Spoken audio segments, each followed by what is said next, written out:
Dr. Ethan Hale moved through Meridian Gate Station's night corridor, like his bones had been replaced with wet sand. The station lighting had shifted into sleep cycle amber, dim enough to soften the edges of the world, not dim enough to fool his body into rest. 12 hours in xenobiology. 3 new irregularities in sensory gene expression that refused to match any published pattern. And enough half-finished notes on his slate to guarantee he'd dream in dated tables if he ever managed to sleep. He reached his quarters and fumbled for his access badge, blinking hard as the reader's faint glow swam in and out of focus. When he lifted his eyes, he stopped mid-motion. Someone was waiting outside his door. She was Velroni tall, long-limbed, her ears held with controlled precision that read as discipline rather than comfort. Her clothes were elegant in a way station uniforms never were. Not crew, not a tourist, someone official. Ethan's tired mind grasped at possibilities. A compliance issue?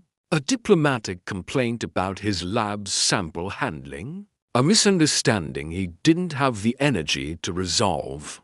Dr. Hale, she said. Her translator converted the Velroni syllables into smooth human standard. I am Counselor Talvarez. May I speak with you? A counselor?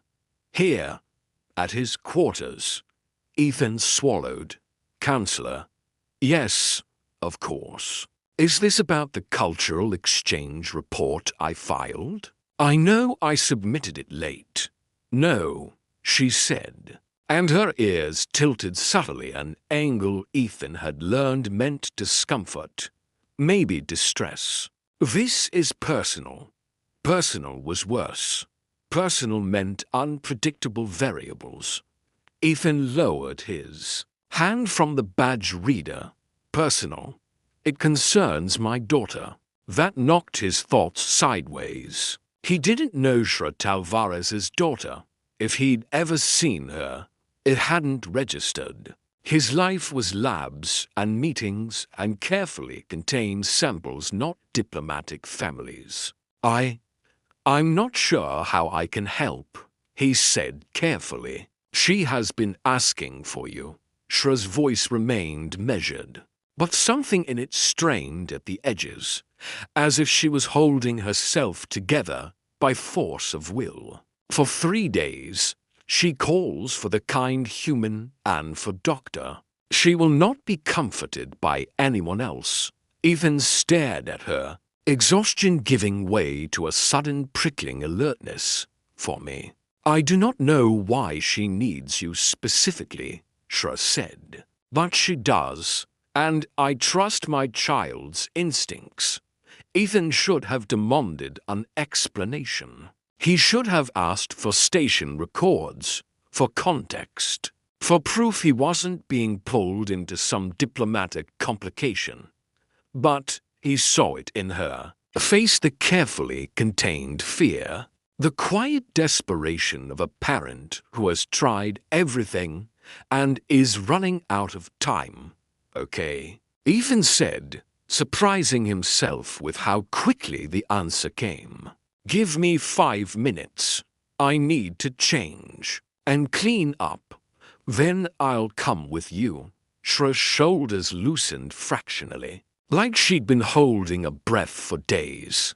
Thank you. 5 minutes later, Ethan followed her through the upper residential ring, where the station's architecture became smoother, quieter, more ornamental. The air seemed warmer here, the corridors wider, the doors framed with inlays that suggested culture rather than function. Shra moved with graceful purpose. But Ethan noticed the tension. She couldn't quite hide the way her ears flicked backward, the way her hands curled and relaxed at her sides like she was stopping herself from running. Your daughter, Ethan said gently, What's her name? Kira, SRA replied. 7 in your years, 6 in ours. Ethan searched his memory. Nothing. Have I met her? Shra glanced at him. She says she met a human with kind eyes who helped her when she was frightened. When she described him, I searched station, records, your location and schedule aligned. Ethan frowned. I'm sorry. I meet a lot of people. You do, Shra said. But she has not forgotten you. That, more than anything, made Ethan uneasy, not because it was alarming, but because it implied he'd made an impression without realizing it. Can you tell me when this happened? He asked. 3 months ago, Shra said. During the cargo bay depressurization alarm. The memory hit Ethan with sudden clarity. The blaring warnings. The rush of bodies funneling toward reinforced shelters. The smell of panic and recycled air. And in the chaos a small Velroni child pressed into a corner near the science wing intersection, crying with the raw terror of being lost when everything around her screamed danger. Ethan remembered crouching down, making his body a barrier against the stampede, speaking softly over the alarms. He remembered her shaking hands gripping his sleeve, remembered how she'd leaned into his voice like it was a rope pulled tight. In a storm, I remember, he said quietly, she was alone. Shra stopped walking so abruptly Ethan nearly bumped into her. She turned, eyes sharp, ears angled forward in a way he couldn't fully read. You stayed with her, she said. Of course I did, Ethan replied, confused by her intensity. She was a child. She was terrified. You could have left, Shra said. And her composure slipped for the first time. The shelters were sealing. You could have sought safety. Ethan blinked, truly not understanding what she wanted him to say. It never occurred to me to leave her. Shra stared at him as if he'd just admitted to something impossibly rare. That choice matters. Ethan rubbed the back of his neck. I told her she was brave. I said I'd stay until her family found her. And you arrived. I made sure she was safely with you before I moved on. Shra's expression shifted relief, gratitude, and something almost reverent. You left before I could properly thank you. I tried to find you afterward. But Meridian Gate is full of human researchers. Kind scientist is not enough to locate a person. Ethan gave a tired half smile. It didn't feel like something that required thanks. To us, Shra said softly. It was not small. They reached a door panel that recognized her presence and slid open silently. Warm. Low light spilled out, much dimmer than human preference. Before stepping inside, Shra spoke again, slower now, as if she was placing a fragile object in Ethan's hands. What you did, she said, creates what we call a guardian mark. Ethan frowned. What? In Velroni culture, SRA continued, when someone protects a child at genuine risk to themselves, especially in a moment of danger, that person becomes recognized as the child's guardian. Not legally, not adoption, but culturally deeply. Ethan's stomach tightened. I didn't know. I wasn't trying to create a bond. That is why the bond is true, Shra said.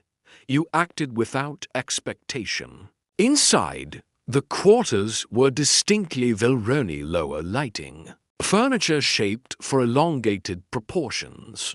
Wall art made of geometric patterns Ethan remembered were linked to family lines and history. In the center of the room, a small Velroni girl sat amid scattered drawing pads and styluses. Her ears drooped with exhaustion and distress, so obvious it felt like a pressure in the air. Kira looked up. Everything about her changed. Her ears snapped forward. Her eyes widened with immediate recognition. Relief flooding her face so fast Ethan felt it like a physical wave. Then she was running toward him. "You came back," she cried, slamming into his legs and wrapping her arms round him with startling strength. "Mama said you would. But I thought you forgot me." Ethan knelt without thinking. Kira's grip was tight, desperate, like she'd been holding herself together for days and finally didn't have to. "I didn't forget you," he said softly. "I've been here. I just didn't know you needed me. I needed you lots." Kira whispered. She pulled back to look at him, still clutching his shirt like he might disappear. Nobody understood the sad feeling except Mama, but she couldn't fix it. Her voice sharpened with certainty. "You're my guardian.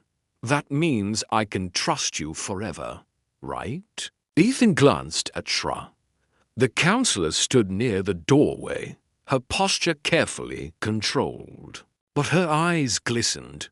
Shra nodded once more, encouraging. Ethan turned back to Kira.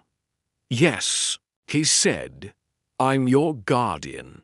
You can trust me." Kira's distress vanished as if it had never existed. Her shoulders loosened. Her ears lifted.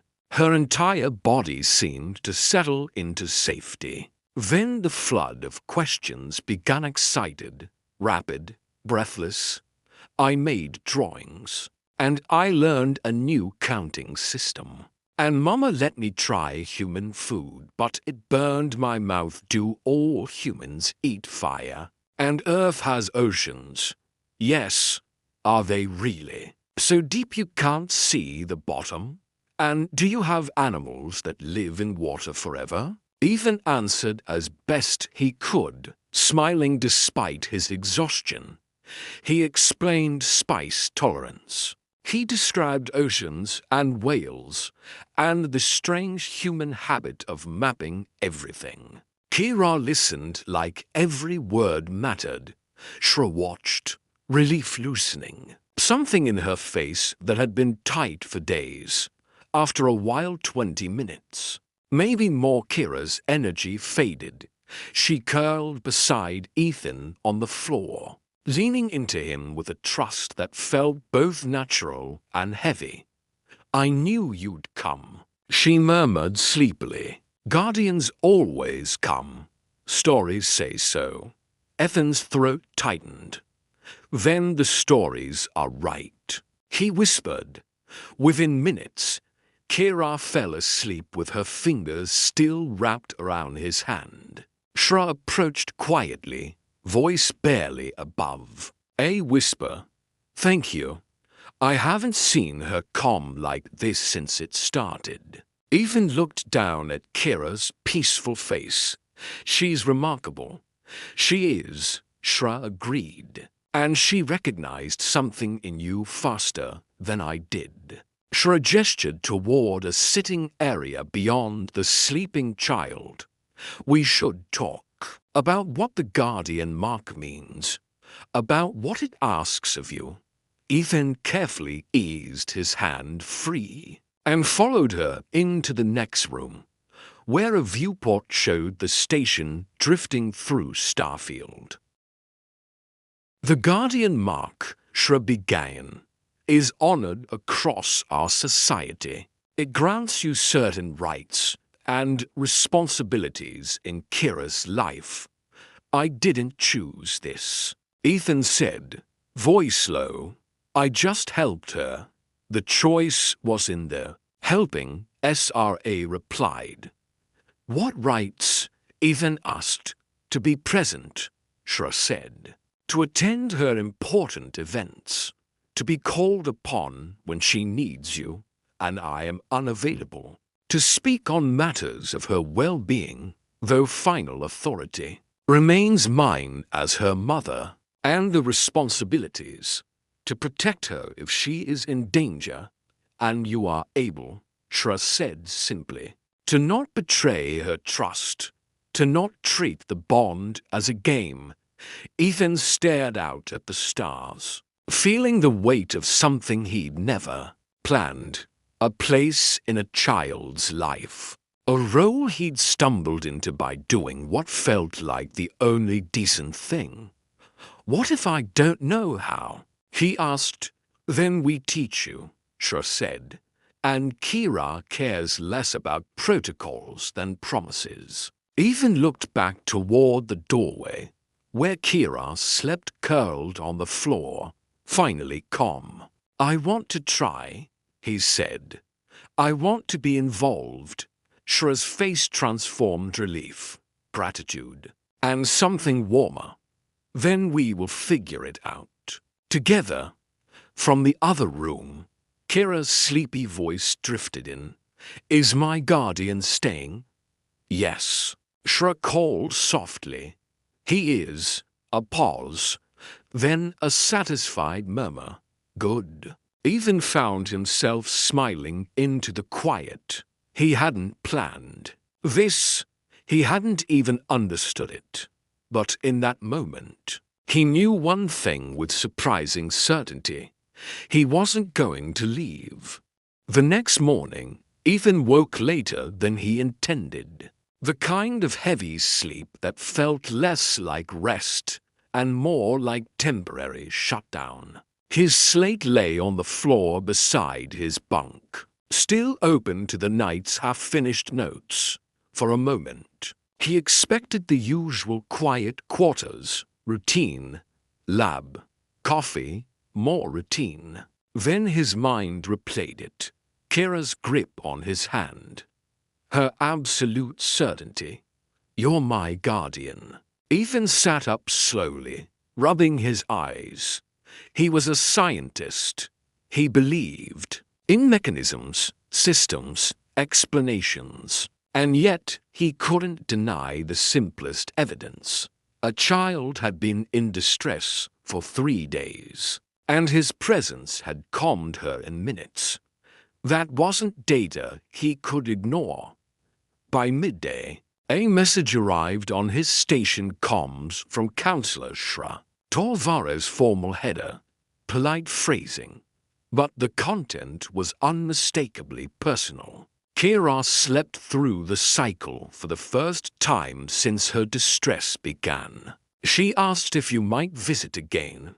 No pressure, only gratitude. Ethan stared at the text longer than necessary. He told himself it would go for practical reasons, to stabilize the situation, to make sure Kira didn't spiral again, to learn enough about Velroni customs to avoid causing harm through ignorance. He did not tell himself the part that felt less defendable. He wanted to see the way Kira's face lit up when she felt safe. That evening, he arrived with a small offering, nothing dramatic. Just a pack of blank drawing pads and a stylus set rated for mixed species hand shapes. When Shra opened the door, her posture eased the moment she saw him. You didn't have to bring anything, she said. I know, Ethan replied, but she likes drawing. Shra's ears tilted. Gratitude, soft and wordless, she does.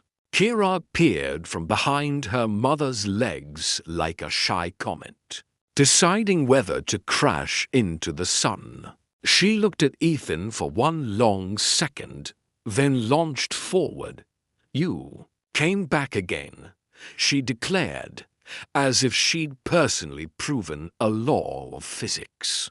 Ethan laughed despite himself and crouched to her level.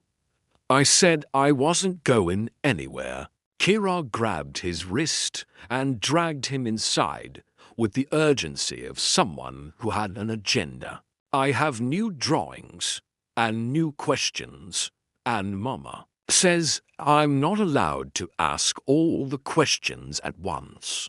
But I think she doesn't understand how important they are. She sighed in the doorway, but there was warmth in it. I understand exactly how important they are. I simply value my sanity. Kira didn't even slow down. Sanity is less important than knowledge. Ethan looked up at Shra, eyebrows raised. Shra's expression said, "Welcome to my life." What began as a second visit became a pattern. Ethan came after lab shifts. Sometimes he brought food mild, human safe, adjusted for Velroni's spice sensitivity. Sometimes he brought nothing but himself and a tired smile. Kira always reacted the same way: relief first, joy second, then a flood of curiosity so intense it was almost a force of nature. Kira asked why humans did not have external ears that moved. She asked if Earth's animals had guardian marks, and whether wolves guarded their young the way stories said. She asked why station gravity was measured in decimals and not proper whole numbers. She asked Ethan why he lived alone. That last one caught him off guard. They were on the floor, reviewing her latest drawing, a crude but charming sketch of Meridian Gate's ring structures, with little stick figures floating near it. Kira's stylus paused mid-air. "Why do you live by yourself?" she asked, like it was a normal question to pose to someone you'd known for less than a month. Ethan hesitated. "Because that's how my life has been." Kira's ears angled forward. "But you're nice. Nice people usually have people." Ethan opened his mouth, then closed it. "How did you explain to a child that you'd built a life so focused on work that you'd forgotten to leave room for anything else?"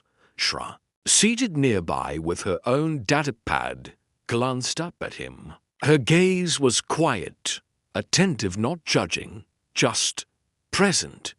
Ethan cleared his throat. "Sometimes people get used to being alone," he said. Kira considered this, then leaned closer with conspiratorial seriousness. "Well, you don't have to be used to it anymore." Ethan felt something shift in his chest, small but undeniable, like a door unlocking. Shra's ears twitched.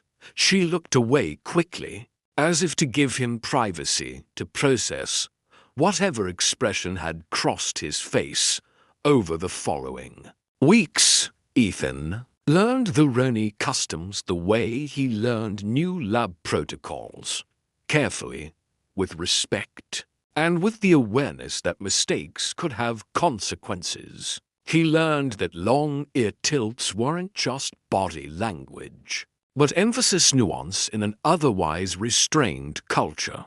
He learned that family lineage patterns on the wall weren't decoration, but a visible statement of belonging. He learned that the guardian mark, while not legal, was treated as real enough to shape expectations. And he learned, gradually, that Shret Alvarez wasn't simply a diplomat who happened to be Kira's mother. She was brilliant in her own right, sharp, pragmatic, and intensely thoughtful about interspecies relations. Over tea like Velroni infusions that Ethan still didn't love, but drank anyway out of politeness. They talked about station politics, Earth history, and the exhausting labor of translating not just words, but meaning between cultures. Sometimes After Kira fell asleep, Ethan and Shra sat by the viewport and spoke more quietly. One night, Shra stared out at the drifting starfield and said, "I used to believe I could manage everything alone." Ethan didn't interrupt. Kira's father, Shra continued, voice controlled but softer than usual, was a researcher. He died when she was very young. A survey accident, equipment failure, the kind of thing that looks preventable in hindsight and feels inevitable when you're living it. "I'm sorry," Ethan said quietly. Shra nodded once. "Thank you. I have done my duty since then. Parenting, diplomacy, stability. I have been sufficient." Ethan heard the strain in that last word. And then, Shra said, "The cargo. The alarm happened, and I was separated from her." Ethan remembered the fear in Kira's eyes from that day, and suddenly he understood how much worse it must have been from Shra's side. "I found her," Shra said, "and she was calm. Not because the situation was safe, but because you were there. You were a stranger, and yet you stayed." Ethan swallowed. "I couldn't leave her." Shra's ears tilted with emotion that felt like reverence and grief braided together. That is what makes it so significant. The first time Ethan felt the full force of what significant meant came at Kira's school presentation. It wasn't a huge event, just a cultural exchange showcase for the educational cohort, held in a small auditorium in the upper residential ring. But the moment Ethan entered, he felt eyes turn toward him. Not hostile, not welcoming, just assessing. Shra leaned close and murmured, "They know who you are." Ethan kept his voice low. "How?" Shra's mouth curved slightly. "Because Velroni families talk, and guardian bonds are not common." Ethan sat beside Shra, hands clasped, trying to look like he belonged. He reminded himself he'd faced conference panels and peer reviews. This was just social peer review. When Kira stepped onto the small stage, she scanned the audience once and immediately found Ethan. Her entire posture changed, ears forward, chin lifted, shoulders straight. She began her presentation with a confidence that startled Ethan, discussing station cultural norms, human expressions, Velroni family structures, and the way translation tech often failed to convey emotional context. Her teacher looked proud. Several adults looked surprised. Then, at the end, Kira pointed toward the front row. "That's my mama," she announced brightly, "and that's my guardian. They helped me research." A ripple moved through the room, attention sharpening. Ethan felt his ears burn, which was ridiculous because humans didn't have ears that blushed. But his face certainly did. Afterward, families approached. They were polite, impeccably polite. They asked careful questions about how the bond formed, how Ethan understood his responsibilities, whether he planned to remain involved when Kira entered formal schooling cycles. Their tone stayed courteous, but Ethan recognized evaluation when he heard it. One elder woman with ears marked by age and status asked, "Do you understand what it means to be called guardian across distance?" Ethan started to answer, but Kira stepped in front of him, small and fierce. "He understands," she said. Offended by the implication, "Guardians come when you call them. That's what guardians do." The elder blinked, then gave the smallest smile. spoken like one who trusts deeply. Kira's chin lifted. I do. Ethan's chest tightened. He realized he wasn't just being judged here, he was being seen in a context he'd never belonged to before, a context where kindness had consequences and presence was a vow. When the crowd finally dispersed, Ethan exhaled and looked at Shra. That felt intense. Shra's smile was quiet but genuine. It was. And you did. Well, I did well because your daughter threatened them with certainty, Ethan muttered. Shra's amusement flickered. That also helped. Kira grabbed both their hands. Dessert now. Celebrating is required when family does good work. Shra repeated softly, family. And for an instant, her eyes met Ethan's with something unguarded relief, warmth, and a question she didn't put into words. Ethan didn't know how to answer that question yet, but he didn't pull his hand away. Life changed in small increments until Ethan looked up one day and realized his schedule was no longer lab and sleep. It was lab, then dinner in Shra's quarters, then helping Kira with her education modules, then listening to Shra vent about diplomatic committees that argued in circles. It was laughing at Kira's dramatic reenactments of human idioms she'd misunderstood. It was learning to identify when Shra's ears meant irritation versus worry versus quiet gratitude. His quarters became less sterile. A Velroni children's book sat on his shelf because Kira declared his pronunciation tragic and insisted he practice. A tiny drawing Kira's rendering of Ethan, herself, and SRA holding hands under a lopsided station ring, was taped above his desk. One evening, during dessert, Shra cleared her throat in a way that made Ethan's instincts flare. Diplomatic throat clearing meant impending complication. I received a formal offer, Shra said carefully. A major appointment. Ethan smiled on reflex. Congratulations. Where? Shra's eyes held his. Earth. The word hit Ethan harder than he expected. It would be for 3 years, Shra continued, possibly longer. It is important for my career, for my influence, for policy. Ethan nodded slowly, brain racing ahead of the emotions. That's enormous. It's what you've worked toward. Yes, Shra's composure was perfect, but the tension in her shoulders returned.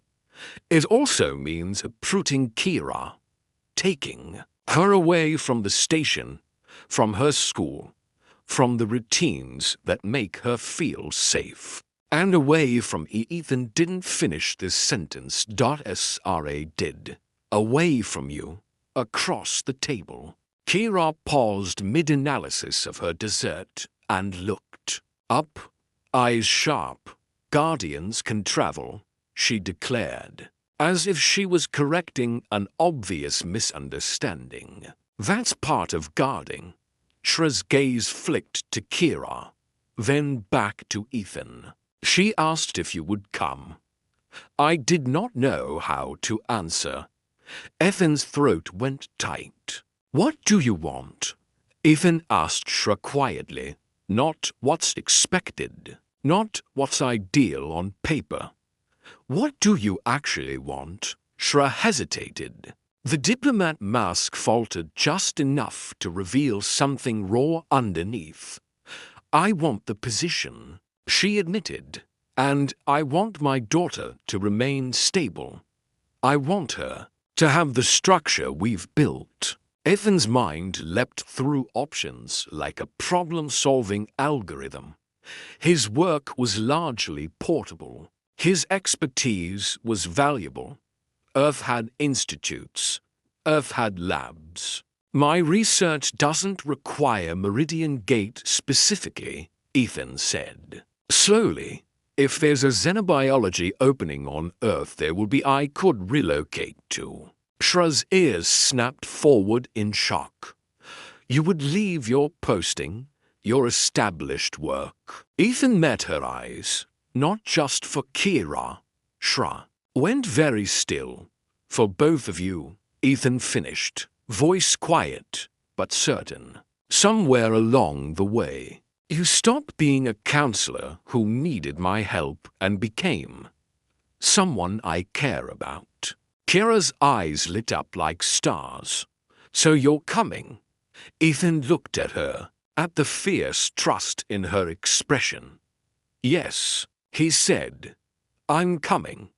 Kira rocketed around the table and threw herself into his arms. Best day. Ethan laughed into her hair, startled by how natural it felt to hold her, how protective his body became without permission from his brain. Over Kira's head, Ethan met Shra's gaze. Sra was smiling, but her eyes were bright, and the emotion in them looked a lot like hope.